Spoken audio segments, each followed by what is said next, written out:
Hello দর্শক বন্ধুরা, রাহুল বেগে তিনি জয়েন করতে চলেছেন তার পুরনো ক্লাবে। সেসব খবর বলবো। তো প্রথম খবর যেটা দিয়ে শুরু করব সেটি হচ্ছে অ্যালভারো ভ্যানকুয়েজকে নিয়ে।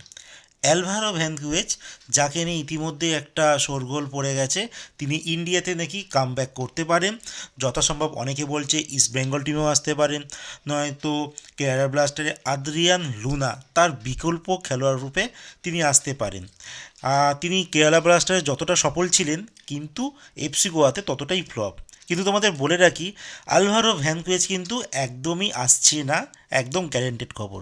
কারণ তিনি যখন এফসি গোয়ার সঙ্গে সাইন করেছিলেন, তো সাইনটা এমনই হয়েছিল যে তিনি এফসি গোয়াতেই খেলতে পারবেন না। সেই ডেটটাও তিনি উল্লেখ করে দিয়েছেন, 1 জুন 2024 অবধি তিনি ইন্ডিয়ার কোনো ক্লাবে সাইন করতে পারবে না, করলে অনলি সে গোয়াতেই খেলবে। তারপরে মানে যে ডেটটা বললাম 1 জুন 2024, তারপরে তিনি যে কোনো ক্লাবেই সাইন করতে পারে।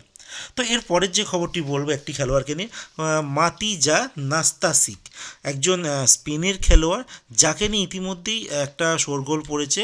মোহনবাগান টিম নাকি তাকে আগের বার নিতে চেয়েছিল, কিন্তু বাজেট সমস্যার জন্য তাকে নিতে পারেনি, যার জন্য হেক্টর উৎসেকে নিতে হয়েছিল।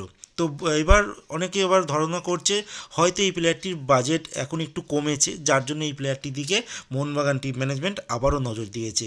তো এটা কিন্তু এখনও অবধি রুমার, কোনো কনফার্মেশন এর মধ্যে নেই। এরপর যে খবরটি বলবো নিখিল পূজারির কথা।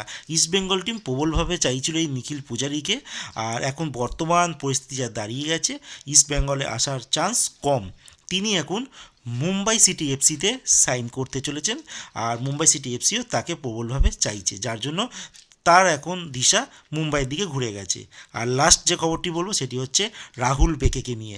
কিছুদিন আগে অবধিও তার বিষয়ে কোনো খবর পাওয়া যাচ্ছিল না, বাট এখন খবর এসে গেছে, তিনি এটা পুরো একদম কনফার্ম, তিনি তার পুরনো ক্লাব ব্যাঙ্গালোর এফসিতে তিনি সাইন করতে চলেছেন এই ট্রান্সফার উইন্ডোতে।